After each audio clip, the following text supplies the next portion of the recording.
evening before the National Ploughing Championships and the World Ploughing Championships open to the public here at Rathanishka. I am joined now by Anna Marie McHugh, the Assistant Managing Director of the National Ploughing Association and also General Secretary of the World Ploughing Organisation. Anna Marie, thank you for joining us this evening. I know it's a very, very busy time for you, so we appreciate you taking the time out to talk to us. I'm sure among the committee and the organising committee that have put so much work in over the past months and years, I suppose, because we've been on a hiatus for 3 years, they're really anticipating the actual official opening of the event tomorrow. Yeah, it's been a hectic few months really, because we only found out that we're having the World Contest back in late April, and usually, you know, you would have many years to prepare for the World. It's actually scheduled now until 2037, so there's quite a lot of planning in it. But when the opportunity came up for the Republic of Ireland to host, so we just said, look, why not take the chance? And I suppose it's a great activity to be having, or event to be having, tagged on to the national, especially when we haven't had an event for 3 years. So it's a really special way to mark the coming back of the championship. So it's been fairly crazy. We had 2 years that we had false starts with the event. Obviously it was going to happen, it stopped in May, going to happen again. But this year, I think from the get-go, we really felt that, you know, we had turned a corner in relation to COVID, and the event will be back this year. And of course, obviously the public will be allowed in tomorrow, the first day of the ploughing, but that's not literally the first day of the ploughing. You've been here since last Wednesday out on the ploughing field. Yeah, the World Programme started last Wednesday, and that will continue until Friday, because there's a lot of activities involved. They have a lot of briefings, a lot of trainings. The World Board meet a number of times, the judges meet and they have training. So, you know, obviously it is a world event, so the regulations and plans and preparations and scheduling is a very tight programme. So we've all been together. We've been staying in the Modern Hotel in Portlaoise in the Midlands Park, and we've had various activities for the last number of days, and they're having a lovely time here in Ireland. Now the competitors that arrived very early got very bad weather, but since then the weather's changed and they've been really impressed, and they're driving up and down past the site here and they're just in awe of what they're looking at. They can't believe it, and they have to drive in on the Wednesday in through the exhibition to get to their competition field. So they're quite daunted by that, because of the, you know, everyone's saying that there will be so many people here when the exhibition is on, but they're quite proud that ploughing is creating this kind of focus. It is, and so many people from a non-farming background come to ploughing each year. I mean, in excess of 300,000 visitors in one location. For any country, that's an exceptional event to organise. It would actually, we would have the biggest national ploughing championships worldwide, and that would be recognised by all the other affiliates around the world. And they keep asking, you know, how do you get the people to come, how do you get the exhibitors to come, and even the competitors, because we're ploughing today as well. We actually had to split our national contest, that some of the competitions would be on today, and they're looking over the hedge and saying, how do you have so many competitors? We have over 300 national ploughing competitors this week as well, so they're blown away by that fact. It's incredible, and it brings all sorts. I think it's, I suppose, the diversity of the exhibits that you have at the Ploughing Championships every year, that there's something for everyone. Absolutely. I just seen an email this morning there from one of the government departments. They have special canine section, and they're bringing the dogs for that. And you know, we have the fabulous livestock that are all coming in today, and will be staying on site right throughout the week. We have the hunt chase, we have machinery demonstrations, you have cookery demonstrations, fashion shows, craft exhibitions, all that kind of thing, vintage. So it's just that there's a huge cross section, and everyone has their niche, that they know there's so many things they want to go and see during ploughing week. And they get to, the family split up, I think, when they get in the gate, and everybody goes to the thing they like, and the kids head up to the O'Neills and get their jerseys and over to the fun fair. So everybody has something that they like to see at the ploughing. Absolutely. And I suppose, you know, when people do come through the gate, they go, as you said, in many different directions, and everyone wants to see something. Some people come specifically for the ploughing. Some people come, you know, it's a major trade exhibition, as you said there, for machinery. And again, there has been such a lack of in-person events over the last while that I feel that there's probably a little bit more appetite now this time round. There is certainly, and Enterprise Ireland, we're actually quite blown away by the number of international buyers that are coming to the event, because they put out the call for people if they're interested, and they didn't expect that much of a take up this year, but it's been great. And also the Innovation Arena has quite a large number of entries, but they also have the winners from the last couple of years, so that's a really busy area to go to. And all the government departments, quite a number of government departments are here, and you have a lot of forums happening, a lot of, you know, chats and conversations with government officials and with TDs and with ministers, and lots of debates and conclusions reached during the week as well on where farming is going in the next couple of years. Well, that's true, and there'll be a lot of politicians milling around over the next few days as well. We'll have some of them here on the Agriland live stream. Also this year, I suppose there's a slight difference. Well, not a difference, but something that has become very topical in the last certainly 2 years, in particular 18 months. This wasn't something that was always ignored. It was always something that was there in terms of climate change and sustainability. But I know particularly even at the Ploughing Championships launch, there was a focus on this sustainability this year, and all of the exhibits, you can even see it as they're preparing here. I've walked through a lot of the exhibits here, and they all are putting this focus on sustainability now that maybe they hadn't been as much in the past. Yeah. No, I think we're a conscientious society. Even when I'm speaking to some of the other delegations that are here from around the world, I do think we're certainly a leader in that sector. And as you say, around the exhibition, you know, I think we had reached a point in 2019 that there was no limit to what companies would put on their stands or what they would spend on stands, and, you know, the plastics that were used, etc. And I think we all have had to focus on that, and we're kind of being, you know, we're being held accountable if we don't. And, you know, if you walk past the stand now and you can see masses of plastics, you're going to ask questions, or they're going to be at risk of some media querying what's going on. So we've always had an interest in it, but, you know, wherever we could, you know, do a little bit more. So our associates in relation to our litter waste, they're quite conscientious of what they do in that, and we have cardboard packers here as well, compactors that they put the cardboard together here. We also have the dividing of waste. Very good when the weather is good. It's really possible to do a really good job on that, so that'll be happening.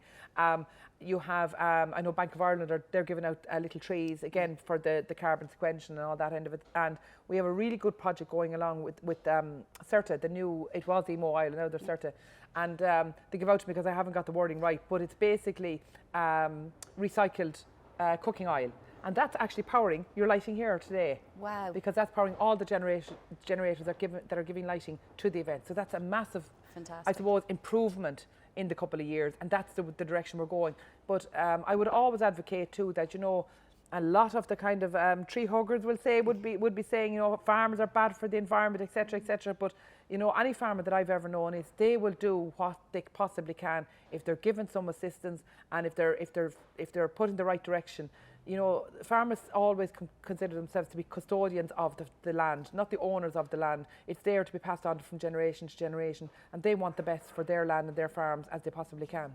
And Anna Marie, do you think events like this, particularly as you said there, when the politicians come now, and these are the top level of our government, come over the next, you know, 2 to 3 days, they can see that the largest outdoor trade event in this country is an agricultural one? Yes. I mean, does that not speak in volumes? Absolutely. And it's the one thing people would often say to me, what's your proudest part of the ploughing? And I would say the fact that the country is looking at rural Ireland for that week.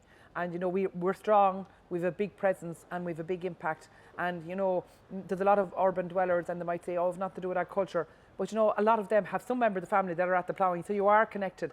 And, you know, we need to take stock of that and kind of listen to rural Ireland. And the politicians need to listen too. And, you know, we've had programmes there about solar panelling and all of this.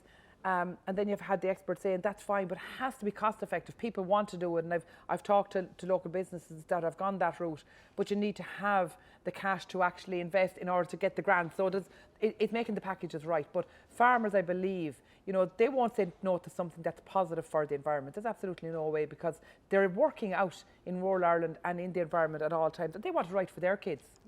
And finally, Anna Marie, I might just ask you one piece of advice to anyone hopping in the car, the Jeep tomorrow morning, Wednesday morning, heading here to the Ploughing Championships. What's the best advice? Well, I'll give you two if I can. Okay. One is try and get your tickets online. You can do it right up to the time you get to the gate, but it means you can win the fast track entry. So that's important. So you're not wasting any of your time here.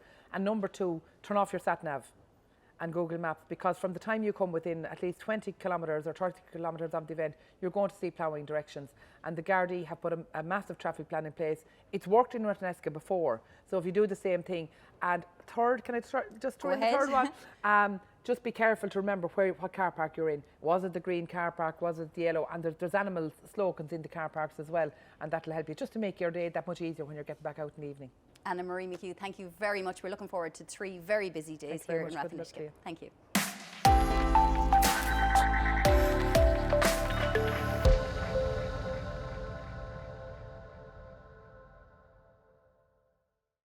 Okay, it's Richard Halloran here from Agriland. I'm with Liam Prendergast from Lismore, Ballysaggart, County Waterford.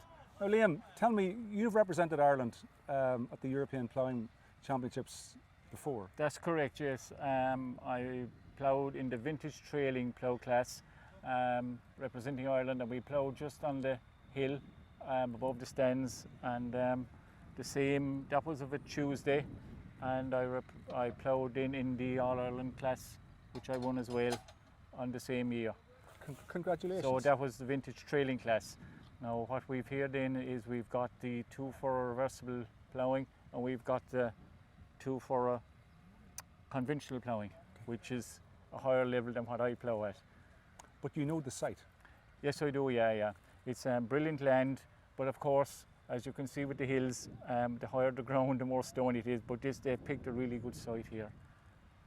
In your own case, would you have preferred ploughing out of stubble or ploughing grass? Well, you have to be very, what will I say, you have to be at an excellent level to plough on grassland. It takes an awful lot of practice, and the stubble is more conventional because it's commercial ploughing for the ordinary farmer. We call it commercial ploughing, and then they practice then on stubble, which is called 2 for a conventional ploughing, but the grassland then is the final. So it's stubble the first day, and then it's grass then for the plough off. So why was ploughing the sport for you? Well, I've done motorsport since 1979, and the old body doesn't tolerate motorsport as much anymore. So I've grown up driving tractors, I suppose, like most farmer sons, since I was knee height to a grasshopper, and I always fancied myself as a ploughman. So it's just a buzz, and once you start ploughing, you just switch off and all your concentrating is on your ploughing. And is it a family-driven issue as well? Well, Would more your father have ploughed competitively? Yeah, no, I just took up, but in, we'll say, County Carlow and County Wexford, Kildare, West Cork, it's really a tradition because they have started with horse ploughing and it has carried on to the tractors, and now it has carried on to national level and world level. But farming now, like everything else, has changed so much, and we'll say like the dairy farmer who fancies himself a ploughman now gets in the contractor to do his ploughing for his reseeding and all that, so it's not quite as popular. But still, when it comes around to national ploughing time, everybody's out with their 2 for a plough or 2 for practicing for the event. But it is a tradition, and they probably produce the best results because we'll say the Carlow lads like Eamon Tracy, and that his father was a multiple European champion as well, and the same with Martin Keogh, so his family plough as well, you know. Okay.